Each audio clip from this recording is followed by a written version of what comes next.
बिस्मिल्लाहिर्रहमानिर्रहीम। अस्सलामु अलैकुम। प्रोग्राम अल कलाम में खुशामदीद। मैं हूं आपका मेज़बान मोहम्मद शुएब रज़ा।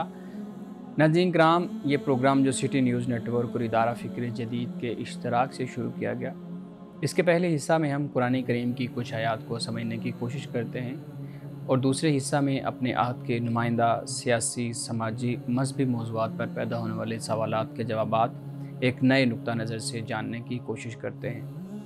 हस्ब साबिक हमारे साथ शरीक गुफ्तगू हैं जनाब मोहम्मद अमानत रसूल साहब। हमारे सब खुशामदीद, बहुत शुक्रिया आपके वक्त का।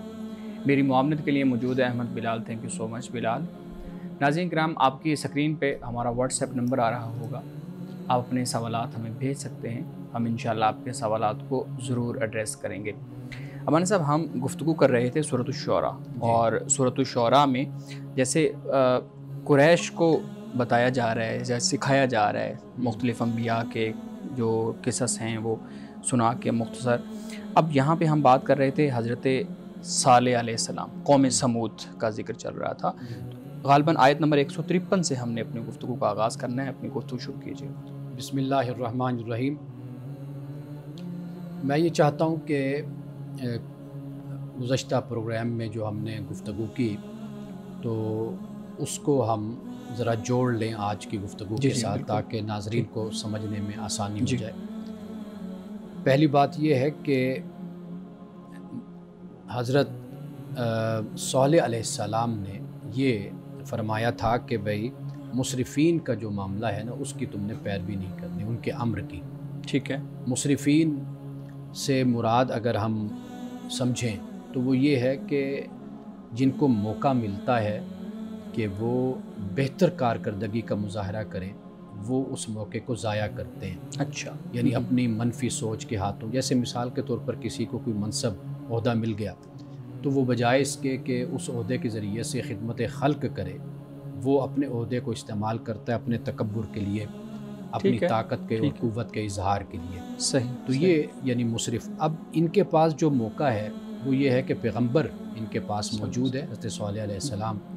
अब इस मौके से फ़ायदा उठाते हुए ये मोमिन बने, फरमाबरदार बने, राह रास्त पे चले, राह रास्त पर चले। इसके बजाय इन्होंने बगावत का रास्ता इख्तियार किया, नाफरमानी और सरकशी का रास्ता इख्तियार किया। सही। इसलिए ये मुसरिफ़ हो गए, इसीलिए कुरान ने इनको मुसरिफ़ कहा। ठीक। अच्छा, फिर आगे फ़साद करते हैं ज़मीन में। सूरतुल बकरा में आज ही मैं इसका मुताला कर रहा था तो वहाँ पर अल्लाह सुब्हानहू व तआला ने कहा कि भाई वइज़ा क़ील लहुम ला तुफ़सिदू फ़िल अर्द, कि जब इन्हें कहा जाए कि ज़मीन में फ़साद ना करो तो ये कहते हैं हम तो इस्लाह करने वाले हैं। बिल्कुल सही। असल ये सेल्फ़ राइचसनेस, इसको हम इंग्लिश में कहते हैं, यानी अपने आप को राह रास्त पर ख्याल करना, ये सोच लेना कि मैं जो कर रहा हूँ वो ठीक है, मैं ठीक कर रहा हूँ। ख़ुद रास्तबाजी जिसको कहा जाता है, या इसको ख़ुद पसंदी आप कह लीजिए, यानी इसमें एक शख्स भी मुब्तला होता है और एक कौम भी मुब्तला, एक गिरोह भी मुब्तला हो जाता है कि मैं तो बिल्कुल मुल्क के मफाद में कर रहा हूँ और मैं अपने वतन के मफाद में कर रहा हूँ, मैं तो इस्लाम की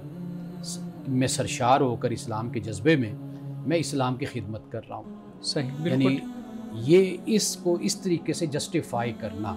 सही। तो कुरान मजीद ने यह बयान किया कि लोग सेल्फ राइचसनेस में भी मुब्तला हो जाते हैं। अब इसके बाद देखिए कि उन्होंने कहा कि तुम मुसहरीन में से हो, यानी जिन पर जादू हुआ है तो तुम उन में से हो।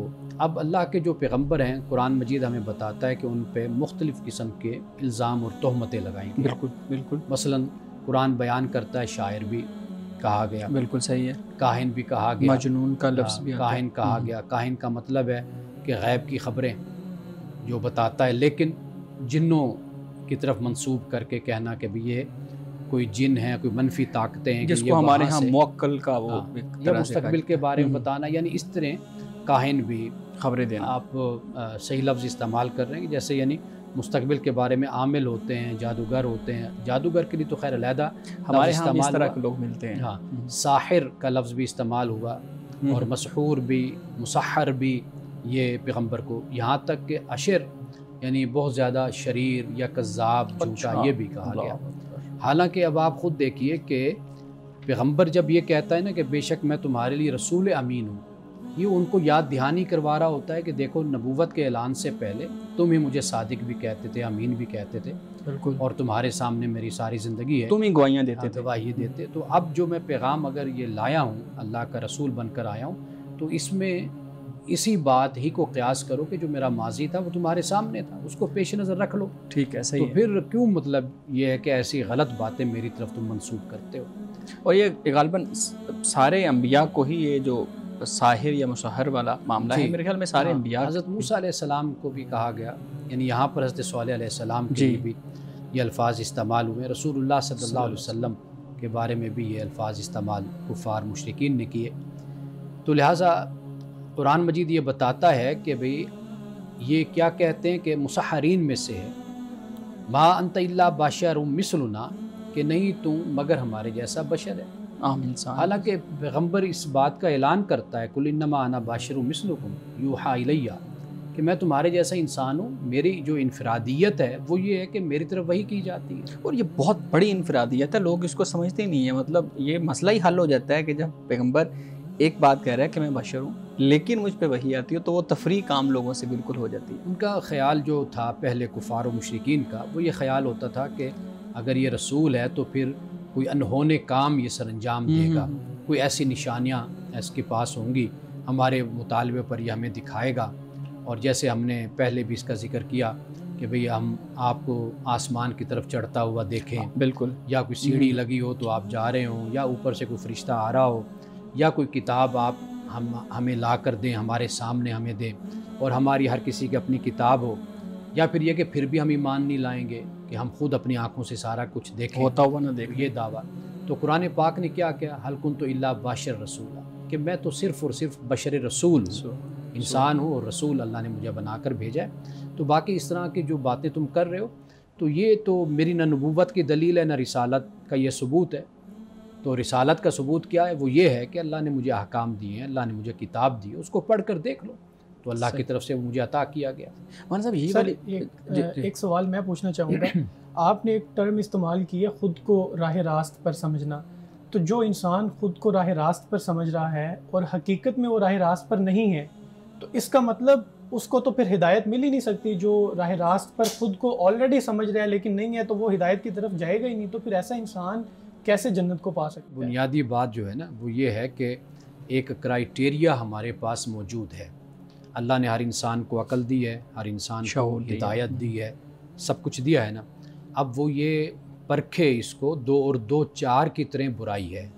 यानी रसूलुल्लाह सल्लल्लाहु अलैहि वसल्लम ने फरमाया कि हलाल बैयन है और हराम भी बैयन है, बिल्कुल दोनों वाज़े। आप यूँ समझ लीजिए हक़ और बातिल बिल्कुल वाज़े है। तो जब वाज़े है तो फिर अपने आप को जस्टिफ़ाई करना, अपने किरदार को, अपने हरकतों को जस्टिफ़ाई करना, तो ये तो बिल्कुल नहीं है ना। चूँकि अंदर जो एक इंसान के ज़मीर है, बलिल इंसान वाला नफ्सी बसीरा, कुरान पाक ने कहा कि इंसान ख़ुद अपने ऊपर गवाह है, समझता है कि मैं कहाँ गलत हूँ, कहाँ मैं सही हूँ।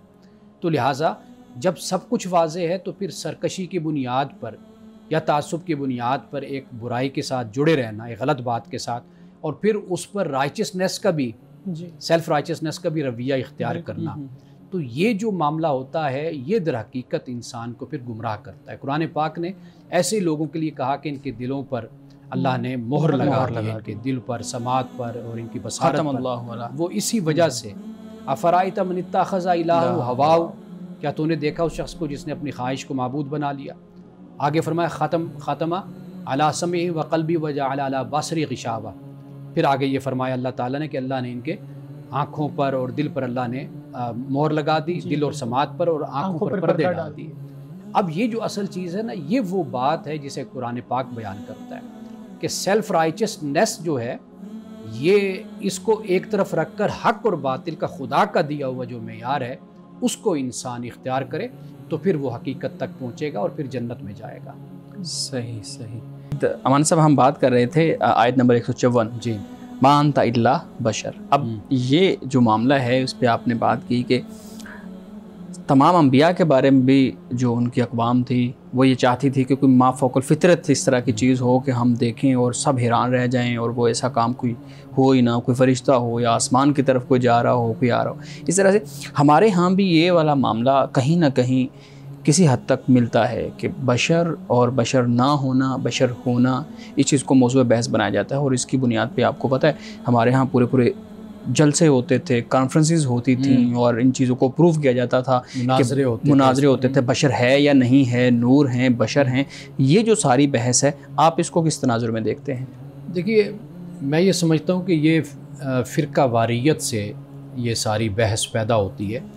कुरान मजीद अल्लाह की किताब है और अल्लाह ने वाज़े तौर पर यहाँ इस बात को बयान कर दिया है। यानी अल्लाह ने फरमाया कि जो पैगंबर का एजाज़, एज़ाज़, एहतराम और जो मकाम और मर्तबा है वो वही की वजह से है। इन्नमा अना बशरुम मिस्लुकुम यूहा इलैया, तुम्हारे जैसा बशर तो हूँ मैं, लेकिन मेरी तरफ वही की जाती है।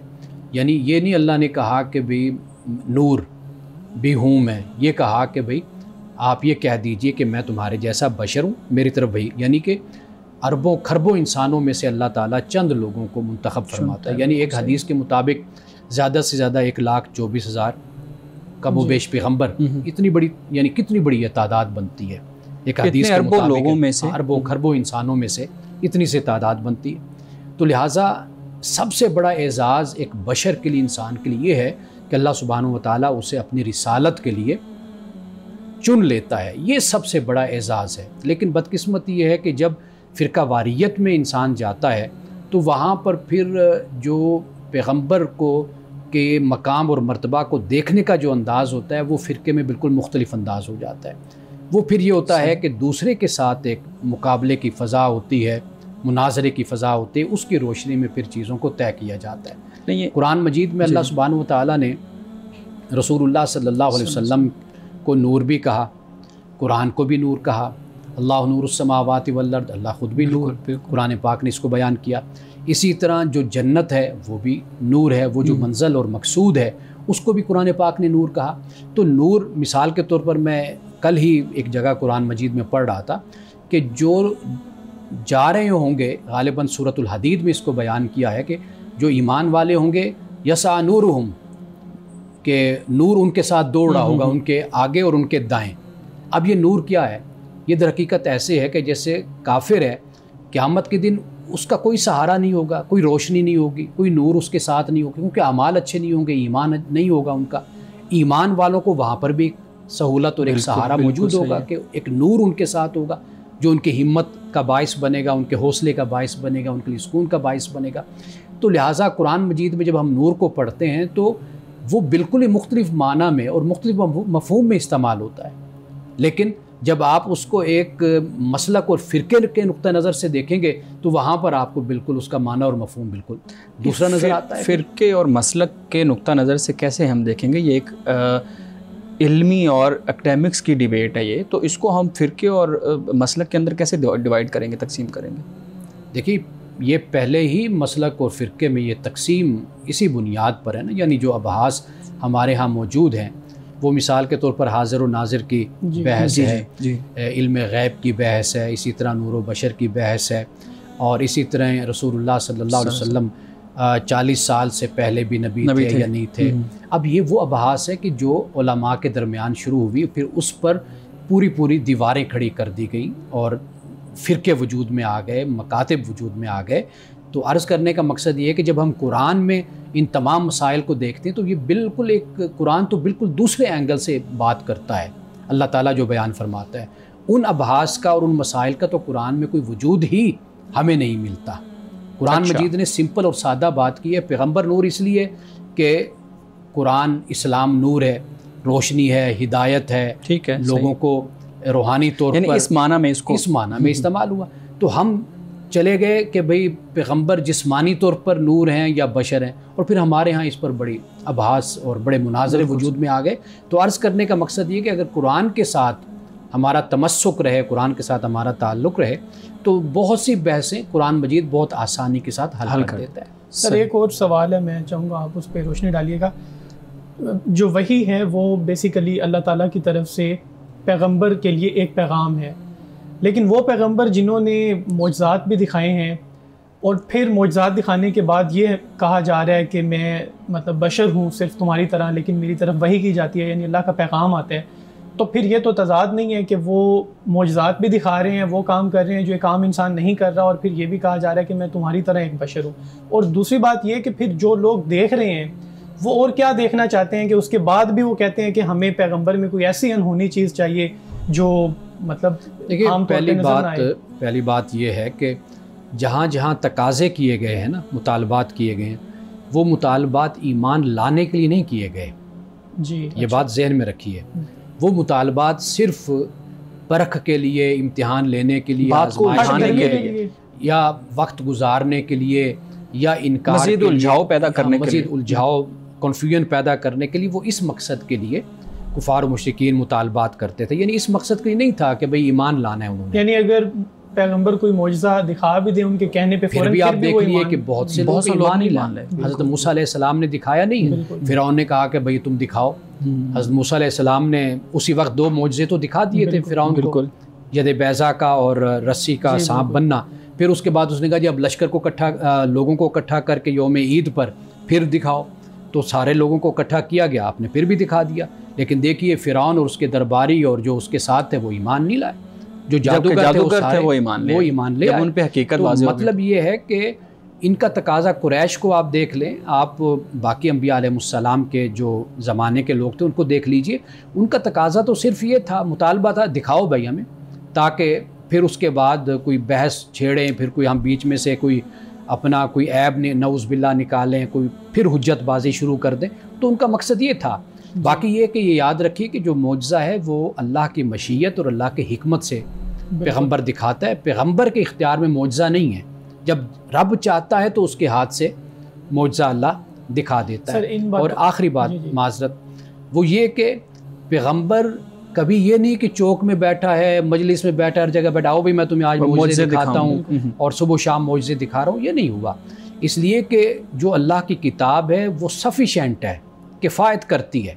उसमें दानाई है, उसमें अक्ल है, उसमें फ़रासत है, और उसमें दानिशमंद लोग, दाना लोग अगर ज़रा भी गौर व फिक्र करें, सोचें, तो वो हक़ को पा लेते हैं। तो ये तो आखिरी एक मौका उनकी इस माजरत को और उज़्र को ख़त्म करने के लिए मौजज़ा दिखाया जाता था कि आखिरी ये जो कह रहे हैं ये दिखा दिया जाए, ताकि कल ये ना कहें कि जी हमें अगर ये हो जाता, दिखा दिया जाता तो हम ईमान ले आते। तो लिहाजा अल्लाह सुब्हानहू व तआला ने इस हुज्जत को तमाम कर दिया और उनको उस उज़्र को ख़त्म कर दिया। सही। और सब आगे आयत पढ़िएगा। आगे फरमाया फ़ाति बि आयतिन इन कुंत मिनस सादिकीन, के लाओ निशानी अगर तुम सच्चों में से हो। आला हाजी नाक़तुल्लाह शिरबु वालकुम शिरबु यौम मालूम। अब फरमाया हज़रत सालेह अलैहिस्सलाम ने, ये ऊँटनी है, इसके लिए पानी पीने की एक बारी है और एक मुकर्रर दिन की बारी तुम्हारे लिए। यानी हज़रत सालेह अलैहिस्सलाम ने अल्लाह के हुक्म से ऊँटनी का बता दिया, इसलिए कि अगर ये ऊँटनी की हिफाजत करते हैं तो गोया कि हज़रत सालेह अलैहिस्सलाम को कुछ नहीं कहेंगे, उनकी भी हिफाजत करेंगे। अगर इनकी सरकशी इस हद तक बढ़ गई कि ये ऊँटनी की जान ले लेते हैं तो गोया कि हज़रत सालेह अलैहिस्सलाम को फिर अल्लाह की तरफ से हुक्म होगा कि अब आप यहाँ से निकल जाइए, क्योंकि अब आप यहाँ पर महफूज नहीं हैं। तो ये गोया के ऊँटनी एक आजमाइश कह लीजिए, एक टेस्ट कह लीजिए उस कौम का कि भाई इसको तकलीफ़ देंगे तो गोया के फिर सालेह अलैहिस्सलाम की तरफ मुतवज्जे हो जाएंगे। सही। तो ये एक बात है यहाँ पर। अमान साहब, इसी से मुताल्लिक़ कौम समूद के जो आसार बाकी, आज भी कुछ लोग कहते हैं कि उनके आसार बाकी हैं, हमें तारीख़ी रिवायात में मिलता है। और फिर रसूलुल्लाह सल्लल्लाहु अलैहि वसल्लम की एक रिवायत है, हज़रत इब्न उमर और हज़रत अबू बकर, हज़रत अबू ज़र गफ़ारी से इसको रिवायत किया जाता है कि ग़ज़वा तबूक से वापस आते हुए असहाबे रसूल ने जब उस बस्ती के से वहाँ से कुएं से या किसी जगह से पानी लेने की कोशिश की तो रसूलुल्लाह सल्लल्लाहु अलैहि वसल्लम ने मना कर दिया कि यहाँ से तुम पानी ना लो। हालांकि कुआं था, वहाँ से पानी ले सकते थे, वज़ू करना है या पानी इस्तेमाल करना है, पीना है, गुस्ल करना है, कुछ भी है। फिर दूसरी साथ ही ये बयान किया जाता है कि फिर रसूलुल्लाह सल्लल्लाहु अलैहि वसल्लम ने वो कुआं जहाँ से हज़रत सालेह अलैहिस्सलाम की ऊँटनी वो जो कौम के तरफ आई थी वो पानी पीती थी, तो आपने कहा कि यहाँ से पानी ले लो।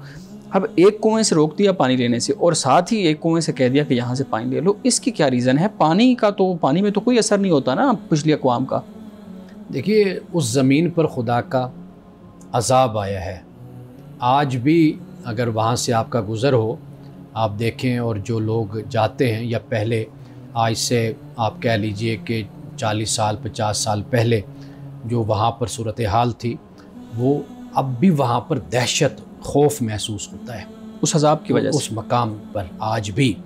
तो लिहाजा रसूलुल्लाह सल्लल्लाहु अलैहि वसल्लम ने, एक रिवायत के मुताबिक हमें यह भी मालूम होता है कि आपने जब वहाँ पर सहाबा फिरने लगे इधर उधर, जैसे इंसान वॉक करता है देखता है, तो आपने फ़ौरन फरमाया कि यहाँ से निकल चलो।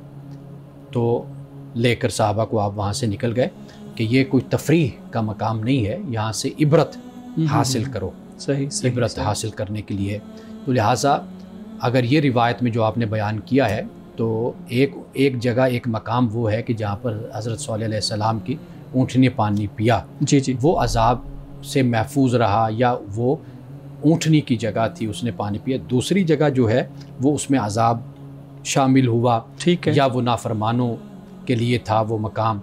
तो लिहाजा इसलिए मना फरमाया गया कि यहाँ से जल्दी जल्दी निकलो। मिसाल के तौर पर कब्रिस्तान है, अब वहाँ पर यानी कोई ये तो नहीं करेगा पिकनिक मनाने के लिए कब्रिस्तान चला जाए, तो जाकर बैठ जाए वहाँ पर। वाज़ेह बात है कि रसूलुल्लाह ने फरमाया कि इबरत की जगह है, इंसान जाए तो देखता है कि कल मैंने भी इसी जगह पर आना है, मेरी भी यही हालत होगी, यही हैसियत होगी मेरी।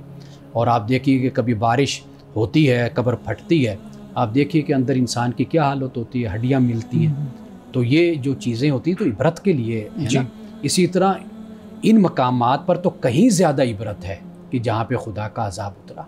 सही मान साहब, मेरे ख्याल में यहाँ तक ही हम आयात रखते हैं और उसके बाद फिर आगे इंशाल्लाह अगले प्रोग्राम में एक सवाल मैं आपके सामने रखूँगा, हमारे नाज़रीन की तरफ से पूछते हैं। जो बिगड़ा हुआ बच्चा होता है, यानी जो ज़्यादा शरारतें करता है, तंग करता है, उसको कैसे, उसकी कैसे तरबियत की जाए या उसको कैसे समझाया जाए, ये वालिदैन के लिए एक बड़ा चैलेंज होता है। बिगड़ा हुआ बच्चा ज़हीन बच्चा होता है।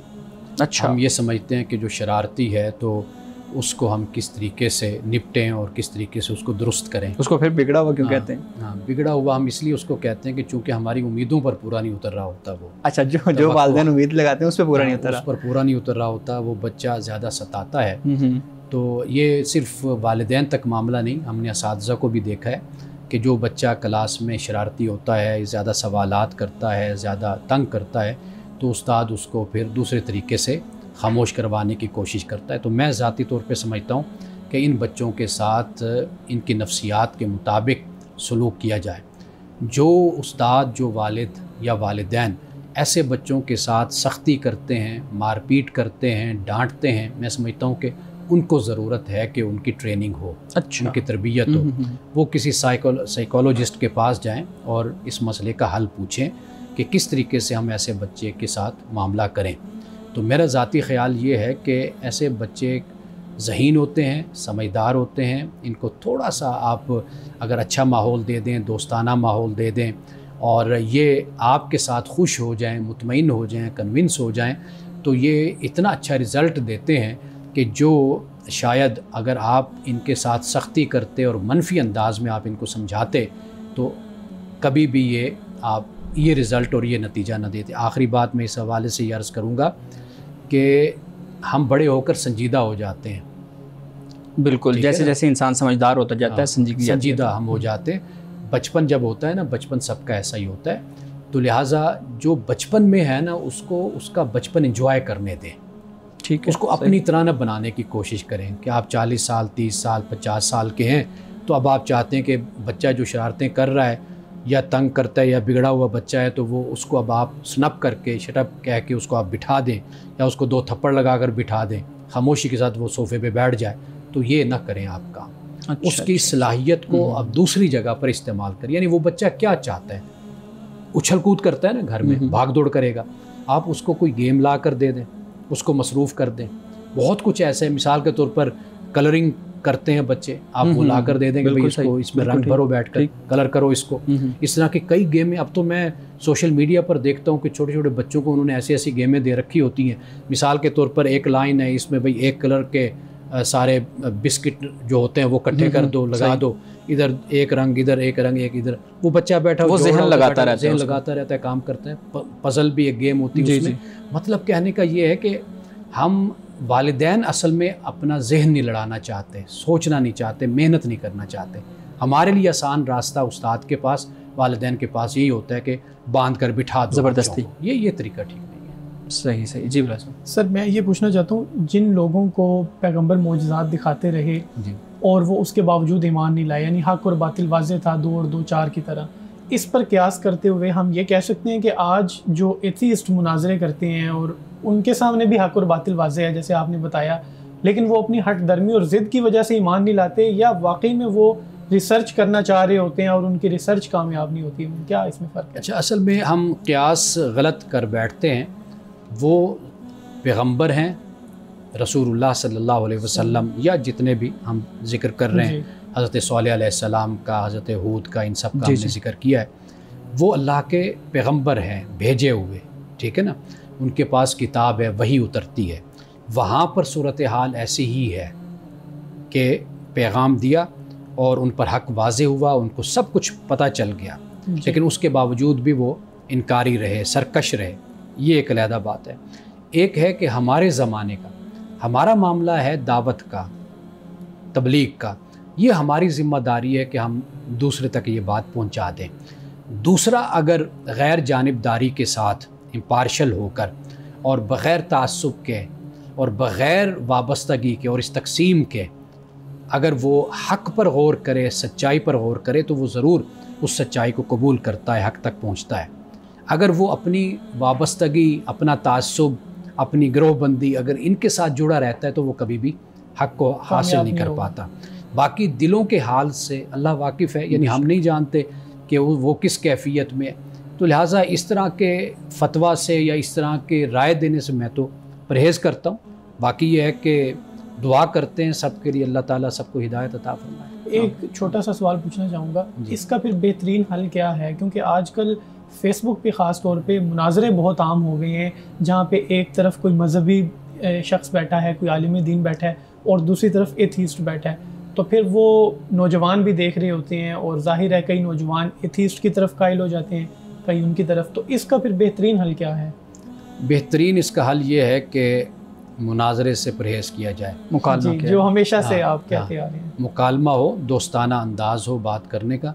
बहुत से लोग हैं जिनका मैं यहाँ नाम नहीं ले सकता, लेकिन मैंने उनको देखा है कि वो जब बात करते हैं तो वो मुकालमे के अंदाज़ में एक दोस्ताना माहौल, फ्रेंडली माहौल बनाकर बात करते हैं।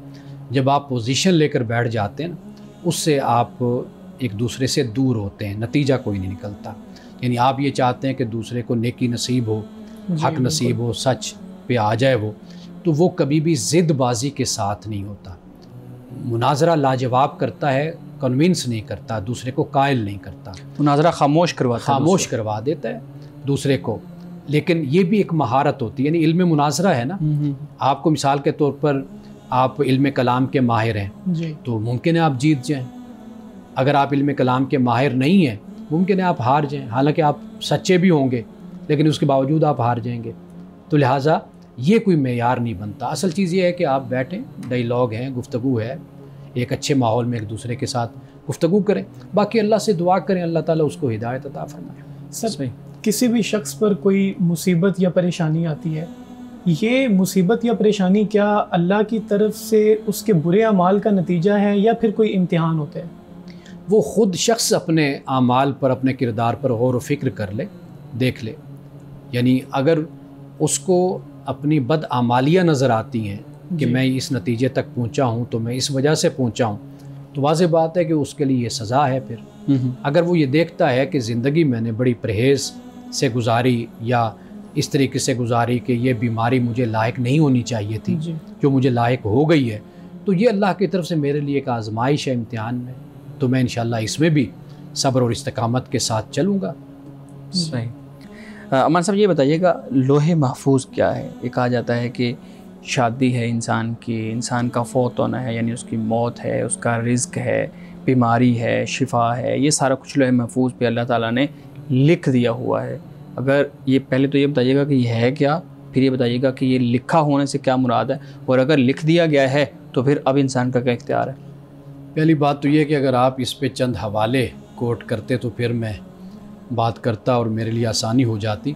लेकिन जहाँ तक कुरान मजीद हमें बताता है वो ये है कि कुफ़ार का नौज़ुबिल्लाह कुरान मजीद पर एतराज़ होता था कि ये जिन्नों की तरफ से या शयातीन की तरफ से नाजिल किया जाता है या दिया जाता है, तो उसका जवाब कुरान मजीद ने ये दिया, बल हुवा कुरान मजीद फ़ी लौह महफूज, कि ये किताब लोहे महफूज में है। यानी वहाँ से ये अल्लाह के जो फ़रिश्ते हैं इसको उतारते हैं, इसको लाते हैं।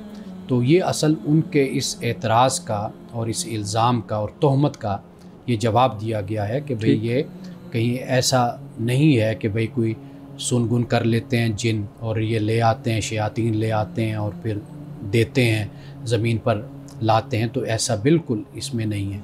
तो इसी बात को सूरतुल वाक़िया में भी बयान कर दिया गया था, जहाँ पे फरमाया कि ला यमस्सु इल्लल मुताहरून, कि इस किताब को मुताहर यानी ये बड़ी एक पाकीज़ा जमात इसको लेकर आती है, यानी फ़रिश्तों की जमात है। तो इसमें किसी तरह का भी कोई भी आमेज़िश शयातीन की तरफ से या किसी की तरफ से नहीं हो सकती। बल्कि सूरतुल जिन में तो इस बात को बयान किया गया कि ये जो पहरे लगा दिए गए हैं ऊपर आसमानों पर, यानी इस तरीके से कि पहले ये जाकर ऊपर से कोई सुनगुन ले आया करते थे, तो वो जिन ये कहते हैं कि ऐसे लगता है कि कोई बड़ा वाक़या रूनुमा होने वाला है, कि इतना बड़ा एहतमाम कर दिया गया। वो एहतमाम क्या था? कुरान मजीद का लाना था। तो ये अल्लाह पाक ने इसको बयान किया। तो वहाँ पर जो लौहे महफूज है, तो वहाँ पर ये लफ्ज़ इस्तेमाल हुआ है। तो लौह का मतलब हम आमतौर पर तख्ती मुराद लेते हैं, और महफूज का मतलब जो तख्ती महफूज है, यानी कुरान की हिफाजत और कुरान का जो नुज़ूल है वो बता दिया गया कि इसमें किसी किस्म की भी कोई मिलावट और आमेज़िश गैर खुदा की तरफ से कभी नहीं हो सकती, ना होगी और ना होगी। तो ये जो कहा जाता है कि फिर वो जैसे मैंने ये चीज़ें बयान किया कि आपकी शादी है, निकाह है, देखिए वो किताब का लफ्ज़ लिखा हुआ है, किताब का लफ्ज़ आता है कुरान मजीद में, यानी जिस जो आपका आमाल नामा है, यानी जिसमें लिखा हुआ सब कुछ है वो है। अच्छा, फिर इससे मुराद अल्लाह का इल्म भी है। यानी ये जो हम इस तरह बात करते हैं ना कि जहाँ पर हम इंसान को मजबूर महज़ दिखाना चाहते हैं, हालांकि हम अपनी अमली ज़िंदगी को देख लें तो कहीं पर भी हम मजबूर महज़ तो नहीं है, हर चीज़ अपनी मर्ज़ी से कर रहे हैं। तो अपनी मर्ज़ी से हम अपनी ज़िंदगी में तो कर रहे हैं, लेकिन जब हम मजहबियात की तरफ आएंगे वहाँ पर बिल्कुल ही हम दूसरा एक तरीक़ाकार इख्तियार कर लेंगे। हाँ, हम ये कह सकते हैं कि बहुत कुछ ऐसा है जो हमारे इख्तियार में नहीं है। ठीक, यानी मिसाल के तौर पर हमारा ख़ानदान, हमारी पैदाइश, हम किस मुल्क में पैदा हुए, ये सारा कुछ, हमारा रंग, नस्ल, जो चीज़ें हैं ये हमारे इख्तियार से बाहर हैं। लेकिन बहुत कुछ ऐसा है कि जो हमारे इख्तियार में भी है। तो लिहाजा जो कुरान मजीद जिस बात को बयान करता है वो अल्लाह का इल्म है। अल्लाह के इल्म में सब कुछ है। यानी दुनिया में नहीं आप देखते कि डॉक्टर के इल्म में क्या कुछ नहीं होता, बिल्कुल वो आपकी रिपोर्ट देकर बता देता है कि भाई आपको इस ऑपरेशन की ज़रूरत है या नहीं है, और अगर आप ऐसा नहीं करेंगे तो आप ये नताइज भुगतेंगे। बिल्कुल सही। तो ये एक इल्म है अल्लाह का। अल्लाह का जो इल्म है, इल्म कुल्ली है वो। सही।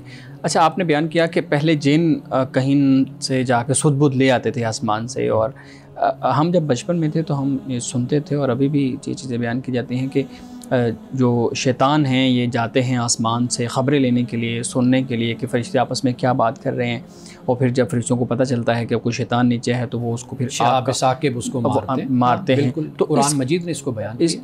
इसको कैसे हम समझें? देखिए, कई बातें ऐसी हैं कि मुतशाबिहात हैं ऐसी कि जिनको समझना फ़िलहाल इंसानी अकल के लिए मुश्किल है। यानी मुमकिन है कि ये हक़ाइक़ बाद में किसी वक्त खुल जाएं, हमारे सामने आ जाएं, लेकिन हमें जिन अल्फाज के साथ ये बात समझाई गई है वो बात हमें समझ आती है।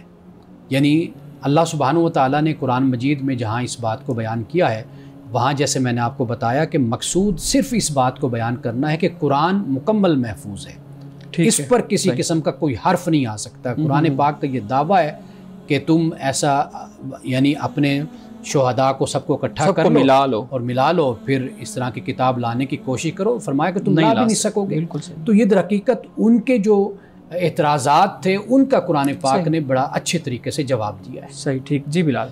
सर, अरब ममालिक के जो लोग हैं, ख़ास तौर पे मतलब अरबी, वो दुनिया की बड़ी बड़ी इमारतें बनाने में मसरूफ़ हैं।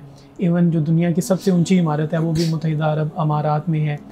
तो कुछ लोग कहते हैं कि ये क़यामत की बहुत बड़ी निशानी है कि वो बकरियां चलाने वाले अरब जो हैं आज दुनिया की ऊंची इमारतें बना रहे हैं। तो क्या अगर ये क़यामत की निशानी है तो उनको फिर ये काम छोड़ देना चाहिए?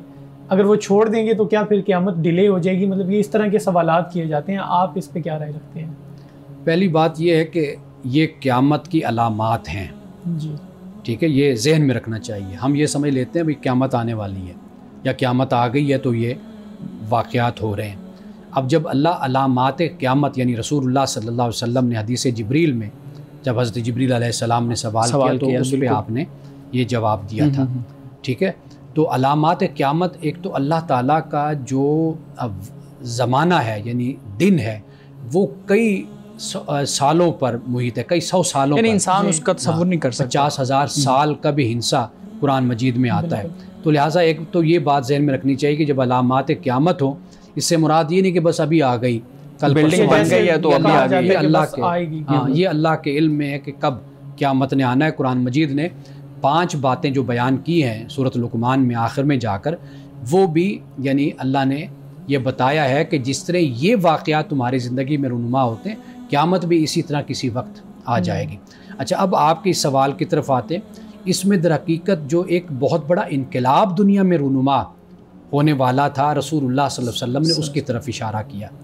यानी वो क्या इनकलाब रूनुमा हुआ, यानी समाजी इनकलाब, तहजीबी इनकलाब, साइंसी इनकलाब, कि उसके बाद आपने फरमाया कि तमद्दुन तब्दील हो जाएगा, तमद्दुन तब्दील हो जाएगा, रहन सहन बदल जाएगा। एक कौम ऐसी होगी कि पाँव में जूते नहीं हैं, बदन पर उनके कपड़े नहीं हैं, लेकिन वो बड़ी इमारत बनाएंगे, दुनिया के अमीर लोग या बड़ी इमारत को वो तामीर करेंगे।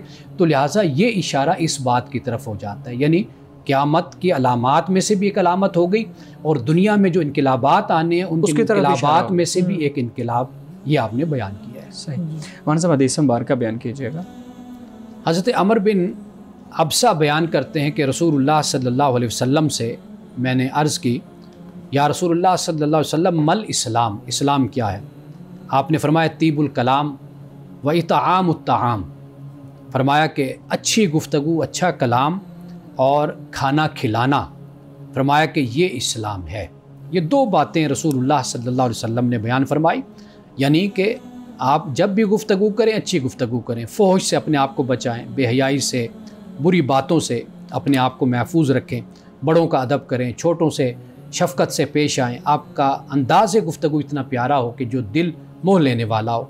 और दूसरी बात फरमाई कि खाना खिलाना, ये भी फरमाया, यानी आप सल्लल्लाहु अलैहि वसल्लम ने इस्लाम के बारे में ये बता दिया। कितना मुख्तसर आपने जवाब दिया कि जब पूछा कि इस्लाम क्या है, फरमाया कि 2 बातें, एक अच्छी गुफ्तगू और दूसरा खाना खिलाना। नाज़रीन किराम, इस दुआ के साथ अपने प्रोग्राम का इख्तिताम करेंगे। अल्लाह रब्बुल इज़्ज़त हुस्न कलाम और तासीर कलाम अता फरमाए, हमारी ज़ुबान के गिरों को खोल दे और सुनने वालों तक खैर का पैगाम पहुँचे। इजाज़त दीजिए, खुदा हाफिज़।